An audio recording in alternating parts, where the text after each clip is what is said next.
let's talk about the Arsenal Fulham game, right? So just to give people context, Fulham has not beaten Arsenal in 11 years. In fact, Arsenal owns Fulham. They always beat them, home and away. They are their points. They give them free points every time. Yeah. Right? Short free points. But this time around, it was not even a game of like West Ham Arsenal where Arsenal was dominating. It was a game of where is Arsenal? Like Arsenal was not in that game. Fulham played Arsenal, right? Even Ateta himself said it, like, we're just not good today. It was just not good. But you see, we need to rant about Ateta. I'm totally no, you are laughing. No. I'm totally disappointed with that. And you know, this is what I said before. I said it in the last podcast, right? Ateta is stale. He's stale. Everybody in the last knows 5 what games, do. Yeah. In the last 5 games, he's only gotten 1 win. Yeah. Let me bring it up on my. He lost against Aston Villa 1-0. Yeah. He won Brighton. Yeah, won Brighton. He drew with Liverpool, which he was even meant to lose. If not because of referee. He was lucky in that game. Because of referee decision, he would have lost. So he lost against West Ham. Yes, and then lost. He lost against Fulham. The loss against West Ham, lost against Fulham. In fact, I would say West Ham did not even play much. They got those goals, but they were being West Ham. Yeah, defend. But Fulham, you know, in the first half, the thing that irritated me about that game is Arsenal were defending. No, you didn't notice after like 10 minutes. I noticed. I was just like, what am I watching here? They had to. And it shows one thing: the players are tired. They are tired mentally. Yes. They are tired physically. They are tired psychologically. So the same words Ateta is using, the same template. You know, players get bored. Yeah. If you keep saying the same thing, we keep giving them and say, oh, anyways, the same thing we are doing. 6 people lined up just across the box 18. Saka will be on the left, the far right. Martinelli on the other side. Havertz will talking. Gabriel Jesus will talking this side. Yeah. And Odegaard will be roaming, just at the edge. Roaming in between. At the edge of the box, yeah. And what's his name? Sometimes Declan can step forward. Declan will just be. You see, I'm not even. We're just people watching the game. But this is what we notice. Yeah, that's how they play. Then you talk about coaches that prepare for the game. The way Fulham played Arsenal, it showed that they prepared. They mark Saka. Yeah. Once Saka gets the ball, 2 people are on him. Yeah, they roam to the midfield. He doesn't know what to do. He was on. The first goal Fulham scored was because of Saka being excessively marked. He lost the ball. Straight counter attack. Whelan straight crossing to the box. Raul Jimenez scored it. Right? Yeah. So, and to me, it's just me thinking. I feel they started this same pattern, the slump. They started this similar pattern where they started to drop off. Yeah. It happened in April. Yeah. Right? And then you just know, you just feel like they were in second gear. They are trying to run. They can't run. Yeah. Fatigue. Right? And it's already happening early. Yes, too early. And for crying out loud, Ateta, he's winning, he's not losing, whatever is happening. The first change he always makes in a game. You always know the first change. What's his first change? Martinelli for Trossard. Come on. Why? You are losing. You are winning. Change Ateta always make. Martinelli for Trossard. Every time. Second change. What's the second change? You bring in. I know he brings in Reece Nelson for somebody.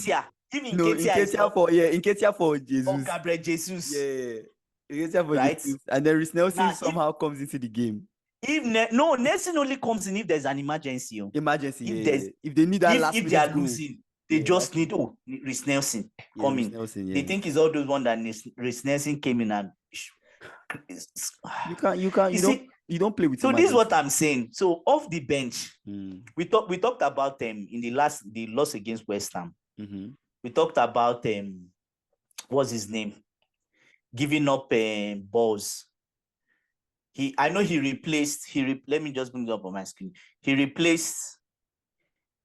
He brought in Gideon this time in for Shevchenko. Yeah. Right. I don't know if Shevchenko is sick or something. Right. But if you just look at their bench, Ramsdale, Gabriel. But why did he bench Gabriel Jesus? What was the reason? He's tired. I don't know. Nketiah should not even. I'm sorry to say, boy. Nketiah should not even be on your bench. I don't know. Nketiah is not even at this point. He's not even like an average player. He's just below average at this point because he's not stepping up. You just cannot poach. Like you cannot just be in a game and say you're not in the game. You just want to poach. Gabriel Jesus does a lot more work. Like people give him a lot of stick. Like, oh, Gabriel Jesus doesn't do anything, doesn't score goals, but it's more. He does a lot more work than just scoring goals, right? He does a lot of hold-up play that is so key in the game for us now. He's a false nine. It somehow plays like a false nine. So like. I still think it's just the way he has set up the attackers, right? He has set up the attackers so much that he has lined them up in such a way that he looks for goals from either Martinelli, Saka, or Odegaard, right? You cut back. But the thing is that they are not scoring goals. But those guys are not scoring goals. Like Saka had a chance to score. What did he do? He booted it to the stands. Booted it to the sky. But that shows he's mentally tired. So I mean, could also just not be his day. Their bench. Let me just read their bench for you. So you cry for Arteta. No score depth. Ramsdale. Yeah, Ramsdale. Gabriel Jesus. Yeah. Smith Rowe. Who the hell is Smith Rowe? He doesn't have a good depth. He just doesn't have that depth. Who the hell is Smith Rowe? Smith Rowe, is he coming to do anything in that game? No. That's what I'm saying. Is Smith Rowe coming? Is it going to come onto the game to change the game? No. Cedric Suarez. Tomiyasu. Yeah, Tomiyasu. Tomiyasu came into the game, right? He can change the game. Tomiyasu can come and change the game, but not really much. Obviously, that change will be Gideon for Tomiyasu or Ben White for Tomiyasu. You know the funny thing, he brought in Jorginho. He brought Reece in Nelson. He actually Mohamed El Neni. He actually brought in Gabriel Jesus for Ben White in this game. He removed Ben White, brought in Jesus to change the shape of the game so he can be more attacking. But that was like a last-minute change to find goals. But it's not enough. It's not enough. You see why Guardiola keeps winning this league? He has depth. When you find, apart from depth, squad depth, when you find Guardiola's tactics and you've known him, you change it up. Well, you know the funny thing? Even Guardiola having a tactic, his tactic is not the same. It's the same thing he will play, but a different version for each team. Every single time. And they say nobody knows, even the players don't know his starting 11 until the day of. You don't know who he's going to pick until the day of. That's Pep Guardiola, right? On the day of the game. The players don't know until they come there. That's when he tells them who is starting, right? So my gosh. Pep is a different level, right? It's a different level. You get what I'm saying? It's intentional. So it's a different level. So Pep is smart in that way. You know they will still possess the ball. You know they'll still play possession, right? But they'll play it in a very, very different way every time. Yeah. So Arteta needs to do a deep thinking, right? So what would be your advice to Arteta now? You know what I even think. Even if he buys a striker, it will still be the same. It will still be the same thing. I keep saying this to Arsenal fans, like your problem is not a striker. Your problem is actually not a striker. Even if you buy Osimhen or you buy some of the boys, I feel it just feels like goals. Yes, they will score goals, but at the end of the day, would it the same thing be enough, right? What if they lock him down? The way I see Arteta now is just like someone that learns from his boss, right? And he's not. He needs that's everything he's learned from his boss. Yeah, he's used everything, and he is not putting his own thoughts into things. So and you see, that's the reason Guardiola is never afraid of playing Arteta, because he knows everything Arteta is doing. I'm the one that taught him. He's not changed anything. He's just spiced. The win he had against Man City, that one he was just lucky. Yeah, look at the game now. Yeah, It was the one where Declan Rice scored, though. Is that was the game? yes, Yeah. yes. I scored last He minute. was just lucky.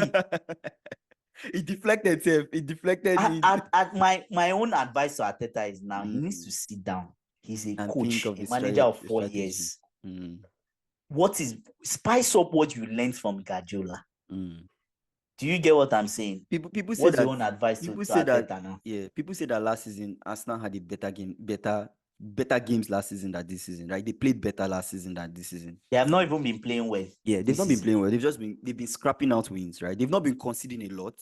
And I still and they've not been scoring a lot. Not been scoring a lot, right? They've been winning games like 1-0, 2-1, close margins, right? And I keep telling people the reason why that's the case is because of Declan Rice, right? Declan Rice does so much work for them in the middle of the park. Him and Saliba like hold things down very well, right? That's why they've not been conceding, right? Because there was a chance in Fulham's match today that Saliba had to deflect it off. I was like, Saliba is world class. He's a world class centre back. The way he stops that ball with so much calmness and composure, like very few centre backs do that. So and they need to even get rid of the other guy, Gabriel. Go and get a better defender. Yeah, Gabriel is okay. He's okay. Can still be on the bench or something. So on the bench is fine. Yeah. So my problem is this. Last season, if you notice, right, when he was playing Zinchenko inverted, Zinchenko was doing a lot in terms of vision, finding people, making those dangerous passes, breaking the lines, right? I don't see that a lot in their game these days, right? I'm just saying find Saka and that's it. You know, they don't play find Saka, find Martinelli, make them run down the line, make them they need to change their strategy a little bit, right, to accommodate for even. I still feel Zinchenko can do so much more in the game, right? And I don't think Zinchenko should be somebody they leave out of the game. Yeah, left to me, he can still do a lot more in terms of vision, right? But for me, my own thing with Arteta is change your style of play game to game. Change things up. Do you think he needs to change the formation? A 4-4-2. Don't use Zinchenko as a midfielder. Yes. You think that would help? That would definitely help. You see me, I'm not that even would definitely a coach. help. I'm not even a coach, but see the ideas I'm coming. Maybe Arteta should even employ us. I know, right? Yeah, I know. We're helping him think. The vision from Zinchenko is what you need. His skill set, his calmness in that midfield. You can even if you play a 4-3-3 and you play Zinchenko as a 6, it will still even work safe. You play Declan, Zinchenko, or Odegaard. That can even be your midfield, and that would still be very good, right? But you need a better right back. I've been saying it. You can't play Zinchenko as a right back. You need a better right back. You need a better left back, right? What are your right backs and left back contributing to the game? Is Ben White making Ben White's crosses? Are they entering into the box? You need a precise shooter. You need somebody like a Trippier type level skill of crossing. Crossing into or the box. A Trent level skill of. And the problem Saka is having, before let's round up. Problem Saka is having, there's no overlap. There's no overlap. That's what I'm trying to say. Most times there's no overlap. Him and Ben White. Yeah. The overlaps are not working well. Yeah. So do you tip Arsenal to finish in? Where do you tip them to finish? I think if they can sort things out coming into January, get that new year refresh, right? I see them still finishing in top 4, but finishing in like maybe 2nd or 3rd. I see them finishing. I see them finishing 2nd or 3rd. That's the best. 2nd or 3rd. I think it's going to be harder for them to win the title this season. It's tough. So Aston Villa could even finish ahead of Arsenal, right? Yeah, and that's very possible because, like, obviously Unai Emery is somebody that can go on that winning run, which obviously he has done this season with the 15 games win at home, right, in their home form. And if you look at the Aston Villa squad, they have like people that have not 16. I think it's 16 now. Oh, 16, right? Oh, because they won. Did they win? They won their last game. Yeah, they won their last game. Yeah. So they are kind of unbeaten at home, right? And they have people that are not back. Buendia is one of those people, right? And they have Mings that is not back as well, right? They lost them to injuries. So when they come back, I feel like this going into January, a lot of teams, people start coming back. De Bruyne is back from Man City, right? So it makes the race for this title even harder.